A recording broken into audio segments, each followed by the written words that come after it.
Salamat petang. I come from the opposite side of the Indian Ocean. It took me something like 10 hours of flight to come here. I live on a French island that is named Réunion Island. This is a kind of Disneyland of the tropical islands. You know, there is everything there, 3,000 meters, mountains, volcano, waterfalls, you can do surf, you can see the whale, sail, there is a lagoon. So it's quite an exotic place. If you want to have good holidays, you can visit me. And I used to work there as an engineer in buildings, and I did own my own company, a big company, big for a little island. I had quite my success, you know, had a big car, good salaries, was married, 3 children, had a stable life, and, you know, at 40, I encountered somebody and had a midlife crisis, a huge midlife crisis with her. Isn't she beautiful? My wife is still jealous, but she can manage it. That's the good news. The bad news is that I leave my job. How did that happen? You see me there between 2 of these whales. You know, at this time, I was not interested in ocean, in whales. I knew whales about the children book, you know, and in the middle of nowhere with a friend on a sailboat, we met a pod of this sperm whale. I didn't even know it was sperm whale. And we just lived a lifetime experience. We went into the water, and they were all around us, you know, these 20 meters whales. They were making huge noises. I had this little plastic camera. When I was changing with the little wheel, I was making noise also, and I think it's like they heard it and they were interested. So these big animals, they can weigh 20 elephants, came straight to us, closer and closer and closer, till they literally touched us, you know. And they were doing these noises, these very impressive noises. There were adults, there were mothers, babies, and it was very peaceful, you know. There was no fear, there was no stress. They were facing to each other, sending sounds, like something like communicating. And sometimes they were coming to us, and they were doing the same sounds. And when they did approach us, we were looking at their eyes, and we felt like something we say in French, the eye is the mirror of the soul. I felt like I was with very smart animals. In fact, when I did encounter them, it was a bit like if I had landed on another planet and just met another intelligent form of life. Really, I was so thrilled. When I did come back to the land, I was very excited. I was talking of this to everybody, to my wife, to my friends, to my children, and the more I was talking about it, the more people say he's crazy. This guy is fool, you know. He said he met intelligent whales and things like that. And I was very frustrated because I was thinking I was not able to share this feeling. So I decided to go to university, doing an MSc in biology, in evening courses, to take all the information I can find about these animals. And I found a lot of information. You know, what we knew about the sperm whale until the recent time was only what we found about dead whales, you know, the one that's stranded on beach or the one we kill for the oil industry. We know they are very big animals. They are predators. They can eat 4-meter sharks. They eat the giant squid. They can dive 2 hours. They can dive 2,000 meters. Very impressive. But the most impressive of all is their brain. Here you see the brain of the apes. So we are very proud. Humans have the most beautiful brain of the apes. It's not a question of size. I mean, if you are taller, you have a bigger brain. Doesn't mean you are smarter. It's about the cortex. All these shapes around the brain are correlated to what we call intelligence. And we have much more cortex than orangutan or chimp.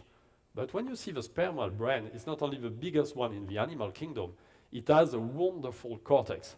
So they must do something with it. They must be smart in a way. And you go in the water, they know you were hunting them till recently, and they don't do nothing. They come peacefully, they don't attack you, that makes no sense. So I decided, after all this information, to go back in the water to meet them and to take some information more about them, because I discovered also that no one was studying them in the water. The scientists that study them were studying them from boats.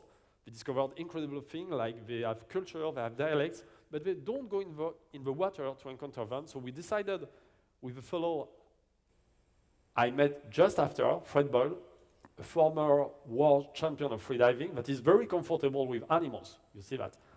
And animals are also comfortable with him. We decided to create a team to collect video and audio data of our encounters with these animals. We called it Darwin, that is an open source database of these encounters. And during the last 6 years, we did document a lot of these encounters. I have 2 examples I want to talk about. The first one was something very rare. In Azores, Fred did see a whale birth. So you see all this part of whale around this baby, what was just born. And when you see that, you don't want to approach. You feel like the adults want to protect the calf, and you are very, very careful. And what happened is that they decided to take the mother took the baby in her mouth, and she did bring it in front of Fred. You see here, the baby, they push it to the diver. And he said to me, wow, I felt like the mother was presenting me her baby. It was so powerful. So we did bring this video to the scientists, and the scientists said, you cannot say that, and they are right. In science, you have to prove something. They said, we can study the floatability of the baby. Maybe she's carrying it because it's not floatable. Okay, but when you leave it in the water, you have the emotion of it, you feel something else, and there is information about it. And we were, again, frustrated because we cannot prove something we feel so strong. Another example is the dolphin. I have a very friendly pod of dolphin in Réunion, and they come to us and they whistle. And we know that captive dolphins use whistle as ID. So I did document a lot of encounters with these animals. And I went to a scientific conference in Nuremberg 3 years ago to say, okay, I have identified the whistle ID of all these wild dolphins. This was the first time. And I also studied that they whistle when they come to us. So I say, wow, it's like they present themselves. And again, the scientist said to me, no, you cannot say that. They use their whistle when they come to you. You don't know if it's introducing, you cannot prove this. And they are right again. But when you are in the water, you know that they are doing that. You know that they are coming to you, they are using their names. So I was so frustrated about all these encounters we did document, and we are not able to share, that I decided to create my do-it-yourself device to capture the more information I can all around. So I started with 4 cameras, after with 11, and you see the last prototype that are much more better. We can capture every direction in video and in audio with 4 hydrophones that allow us to calculate where the sound is coming from. And now we are bringing more information to the scientists. So the goal is to say, okay, now you can see more about it, and maybe you can feel what we felt in the water. So an example of it is this video. We meet here some pilot whales that are a kind of dolphin. I'm with my daughter. So it's all the sphere projected on a rectangle. They are whistling, so they are using their names, looking at us. Okay. And after, they turn themselves, and you see another part of them arriving. And they use other sounds to communicate with this other dolphin arriving. So we miss nothing. So what we can imagine, what I feel, is that they start to come to us, identify, say their name, And after they turn themselves and discuss with the other guy what they saw. Why I say that? Because I feel it in water, but also because we developed a software that allows us to calculate where the sound is coming from. So now we can say, okay, this one is using this sound, because whale and dolphin don't move lips when they talk. So now we're able to correlate it. But it's still a very complicated process, You have to make some calculus, you have to use different software. It's totally different from being in the water, And we were still, again, frustrated because we are not able to share this with people, with some scientists, but it's a long process to make scientific publication.